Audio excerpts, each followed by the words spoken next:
یعنی جو اللہ تعالیٰ نے 60 70 80 سال کی زندگی تمہیں دی، اپنی اس زندگی میں ایسی نیکیاں کرو، ایسے اچھے کام کرو، خدا کے ساتھ بھی اور خدا کے بندوں کے ساتھ بھی۔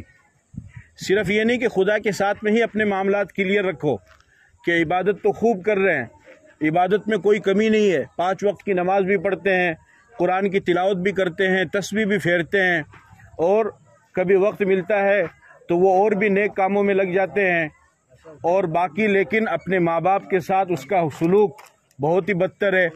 اپنی بیوی کو مارتا ہے، اس پر ظلم کرتا ہے، اس کو ستاتا ہے، اس کو گالی دیتا ہے یا اس پر تشدد کرتا ہے۔ اپنے پڑوسیوں کے ساتھ میں اچھا سلوک نہیں ہے، اپنے بچوں کے ساتھ میں اچھا سلوک نہیں ہے، اپنے رشتہ داروں کے ساتھ میں اچھا سلوک نہیں ہے، رشتہ داروں کو توڑنے کی کوشش کرتا ہے، رشتہ داروں کو جوڑنے کی کوشش نہیں کرتا ہے۔ اگر یہ کام کر کے کوئی انسان نیک عمل کر رہا ہے تو اس کا کوئی فائدہ ہونے والا نہیں ہے۔ خدا کے ساتھ بھی اپنا معاملہ صاف رکھو اور خدا کے بندوں کے ساتھ بھی اپنا معاملہ صاف رکھو۔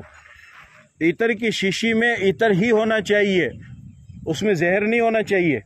عطر کی شیشی میں اگر عطر ہے تو وہ آپ کو بھی فائدہ دے گا، دوسروں کو بھی فائدہ دے گا، لیکن اگر آپ نے شیشی پہ اسٹیکر لگا دیا عطر کا، اس پہ لکھ دیا جنت الفردوس اور اندر زہر بھر دیا، تو پھر یہ آپ کے لیے بھی نقصان دہ ہے اور دوسرے کے لیے بھی نقصان دہ ہے۔ اسی طریقے سے خدا کے ساتھ بھی اپنا معاملہ صاف رکھو اور بندوں کے ساتھ بھی۔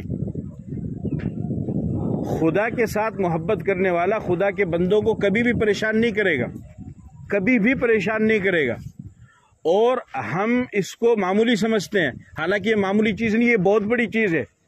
یعنی یہ چھوٹی چھوٹی چیزیں اتنی بڑی چیز ہے کہ اس کی وجہ سے اللہ تعالیٰ لوگوں کی مغفرت فرماتے ہیں۔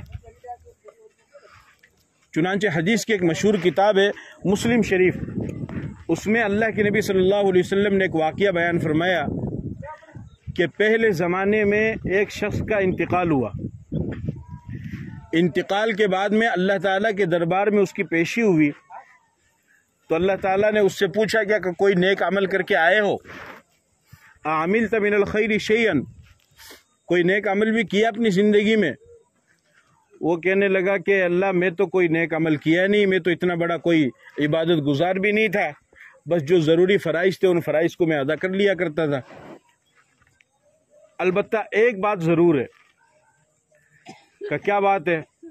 فرمایا کہ مجھے تو نے دولت سے نوازا، تو میں کاروبار کیا کرتا تھا، اور اللہ نے مجھے، آپ نے مجھے دولت سے نوازا تو لوگ میرے پاس قرضہ لینے کے لیے آتے تھے، میں ان کو قرضہ دیا کرتا تھا۔ پھر ٹائم دیتے ہیں لوگ کہ بھائی صاحب مجھے 10,000 روپے دے دو، میں 1 مہینے کے بعد آپ کو واپس کر دوں گا۔ تو مالدار بھی قرضہ لینے کے لیے آتے تھے اور غریب بھی قرضہ لینے کے لیے آتا تھا، اور دنیا میں زندگی گزارنے کے لیے انسان کو قرضے کی ضرورت پڑتی ہے، یہ تو صحیح ہے۔ جو جتنا بڑا مالدار ہوگا وہ اتنا ہی زیادہ قرضہ لے گا، کیونکہ اس کے بغیر اس کی سوچ بہت زیادہ ہے، تو جتنا اس کے پاس ہے اس سے زیادہ اس کو لینا ہے، تو قرضہ تو ظاہر سی بات ہونا ہی ہے۔ جو بزنس اس کے پاس ہے اس کو اس سے ڈبل کرنا ہے، جب ڈبل کرنا ہے تو جتنا ہے اس سے اور بھی چاہیے اس کو، تو وہ بینک سے لے گا، دوسری جگہوں سے لے گا، وغیرہ وغیرہ۔ تو وہ کہنے لگا کہ باری تعالیٰ لوگ میرے پاس قرضہ لینے کے لیے آتے تھے، مالدار بھی اور غریب بھی، پھر جو وہ ٹائم دیتے تھے پیسہ دینے کا، اس ٹائم پہ وہ پیسہ نہیں دیتے تھے۔ مالدار آ کر کے کہتا تھا کہ صاحب میرے پاس انتظام ہوا نہیں، تو میں اس کو اور ٹائم دے دیا کرتا تھا، ٹھیک ہے کوئی بات نہیں ہے، اس مہینے تیرے پاس انتظام نہیں ہوا، 10-20 دن کا اور ٹائم ہے تیرے پاس میں، تو انتظام کر لے، یعنی میں اس کو مہلت دیتا تھا۔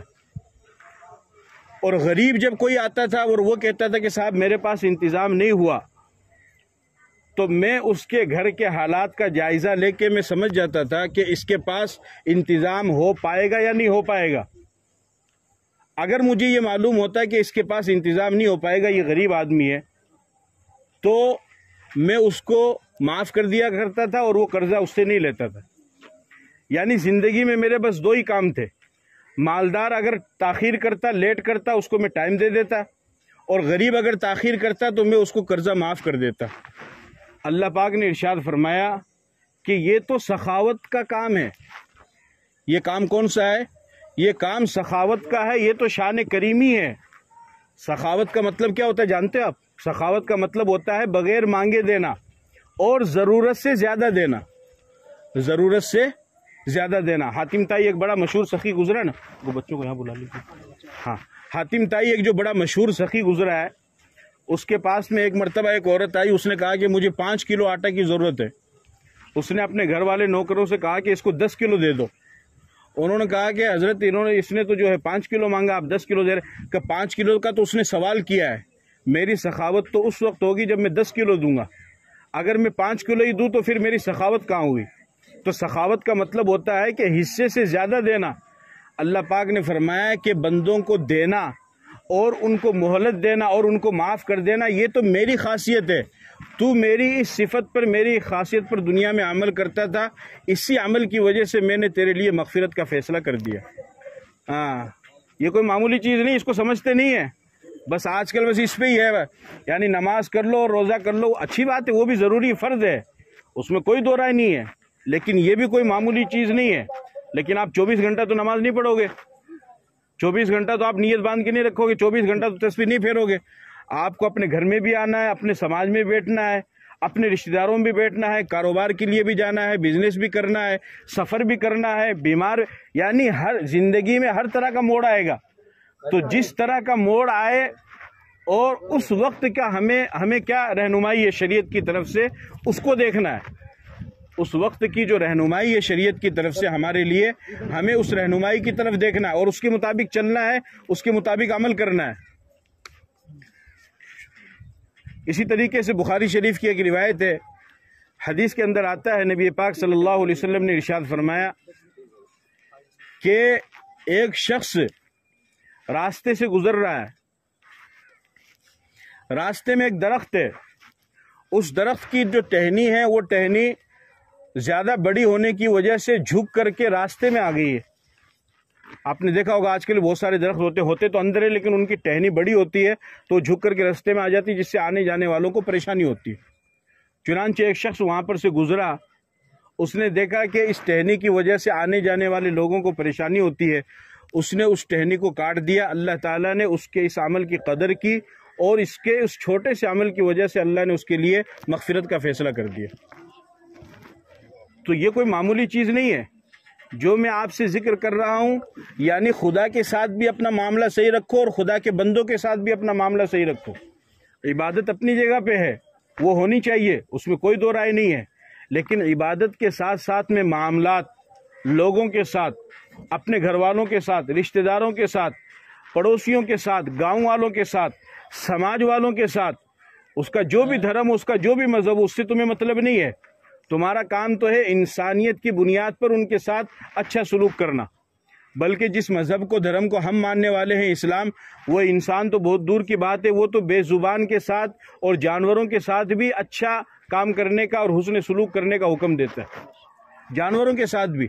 اور اگر کوئی اس کے ساتھ میں کرے تو اللہ تعالیٰ اس کے لیے بھی مغفرت کا فیصلہ فرماتے ہیں. آپ نے سنا ہوگا فاحشہ عورت کا قصہ کہ اس نے ایک کتے کو پانی پلایا, اللہ تعالیٰ نے اس کی وجہ سے اس کے لیے مغفرت کا فیصلہ کر دیا. تو کامیابی کا تصور ایک تو ہم نے طے کیا ہے اور ایک شریعت نے, اسلام نے ہمیں بتایا ہے. اسلام نے جو کامیابی کا تصور بتایا ہے, اصل کامیابی وہی ہے. تو مرنے کے بعد کی جو زندگی ہے, آخرت کی جو زندگی ہے, اس زندگی کو سامنے رکھنا ہے اور اس زندگی کی کامیابی کے لیے ہی اللہ تعالیٰ نے اور اس کی تیاری کے لیے اللہ تعالیٰ نے اس دنیا کے اندر ہمیں بھیجا ہے.